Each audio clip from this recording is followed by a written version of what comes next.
Moving on to other news now, and video has been released of what's believed to be a Ukrainian drone hitting a warship in Russia's Black Sea port of Novorossiysk. Kyiv hasn't claimed responsibility for the strike, but Ukrainian President Volodymyr Zelenskyy has said that attacks on Russian territory are inevitable.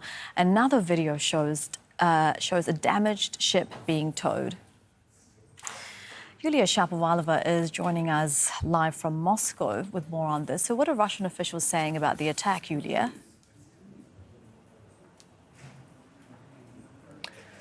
Yes, the Russian Ministry of Defense has issued a statement which reads that the armed forces of Ukraine made an attempt to attack Russia's Novorossiysk naval base in the Black Sea with two unmanned boats. Both of them were destroyed by fire coming from Russian ships guarding the base there. So the video shows the Russian landing ship Olenigorsky Gornyak tilted a bit, and then it was towed to the repair docks where it was promised to be repaired as soon as possible. And after the incident, the port of Novorossiysk first imposed a ban on the movement of all ships there, but later they lifted it. That's according to the Caspian Pipeline Consortium.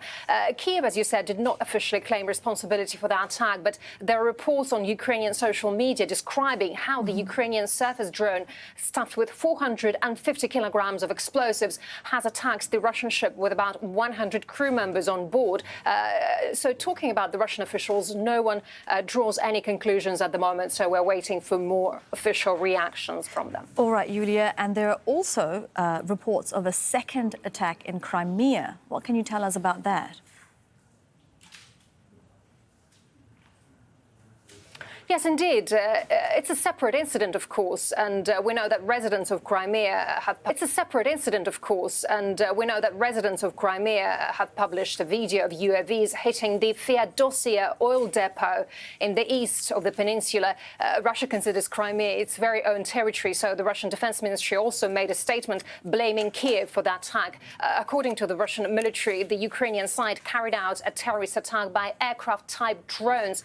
All of them, all the attacks were repelled. So according to the Defense Ministry, about 10 UAVs were destroyed by air defense forces and 3 more drones were jammed by electronic warfare equipment. No casualties or damage were reported there. Russian sources say the attacks on Feodosia are not accidental because there are large oil reservoirs and a power plant that connects the power lines of Crimea. Plus, both attacks on Crimea and the Black Sea fleet ship in Novorossiysk took place exactly after reconnaissance by NATO aviation and satellites. That's according to, well, I mean, that information is not official. That's according to Telegram channels. So seems like Ukraine is expanding the area with its attacks and the conflict is expanding too. All right, Yulia, thank you very much for that. Yulia Shapovalova with the latest on what we know so far about both of those attacks from Moscow.